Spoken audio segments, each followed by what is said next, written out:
نحمدہ و نصلی علی رسولہ الکریم۔ میرے محترم بزرگوں اور دوستو، سنت نبوی اور جدید سائنس پارٹ 2، رات اور مسواک، یعنی رات کو سونے سے پہلے مسواک کرنے کا جو حکم ہے، جس کو حضور اقدس صلی اللہ علیہ وسلم نے سنت بتایا ہے، اس کے کیا فوائد ہیں۔ حضور اقدس صلی اللہ علیہ وسلم رات کو اٹھ کر مسواک کرتے تھے۔ حضور اقدس صلی اللہ علیہ وسلم کے معمولات میں تھا کہ آپ رات سوتے وقت مسواک کرتے تھے۔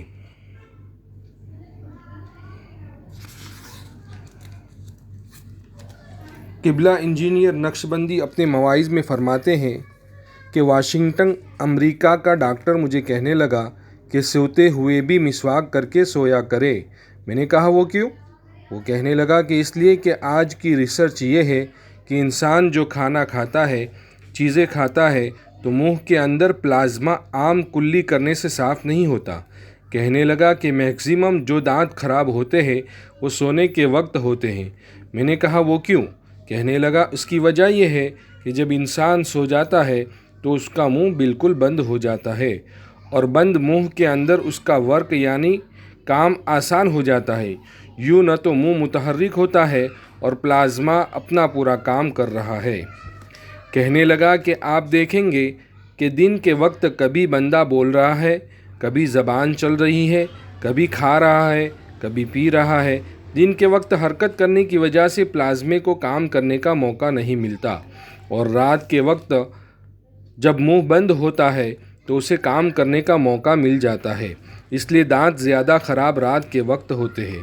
پھر کہنے لگا کہ صبح ٹوتھ پیسٹ کرے یا نہ کرے مرضی ہے، لیکن رات کو سوتے وقت مسواک ضرور کرے۔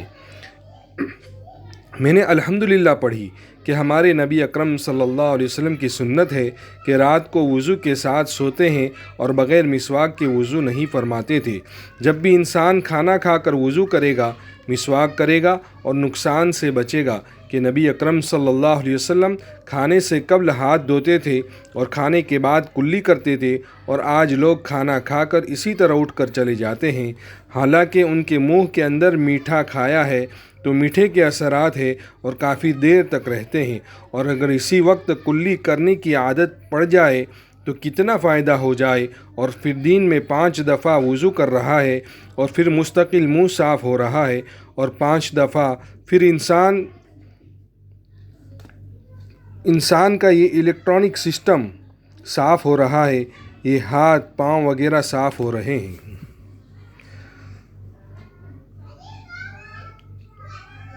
نماز سے قبل مسواک کرنا۔ دراصل عظیم الشان رب کی حمد بیان کرنا ہے، منہ کا صاف ہونا ضروری ہے۔ اگر کھانا کھایا ہے اور مسواک کیے بغیر نماز کا وضو کر کے نماز پڑھی ہے تو خوراک کے ذرات زبان میں اٹکتے رہیں گے اور نماز کے خشوع و خضوع میں فرق پڑے گا۔ نمازی نے نماز میں کھڑا ہونا ہے، اگر منہ میں سے بدبو نکلی تو لوگ نفرت کریں گے اور نمازیوں کو تکلیف پہنچے گی، لہٰذا مسواک سے منہ کی بدبو ختم ہوتی ہے۔ مسواک کرنے سے منہ کے اندر ایسی لہریں ریز پیدا ہو جاتی ہے جس سے تلاوت، تسبیح اور حمد الہی میں مزہ اور آسانی ہوتی ہے۔ نماز ایک خالق لا یزال اور مولا عظیم کے سامنے حاضری ہے، اور اگر میرا منہ پاک نہ ہوا تو اللہ تعالیٰ کے سامنے شرمندگی ہوگی۔ وآخر دعوانا ان الحمد للہ رب العالمین۔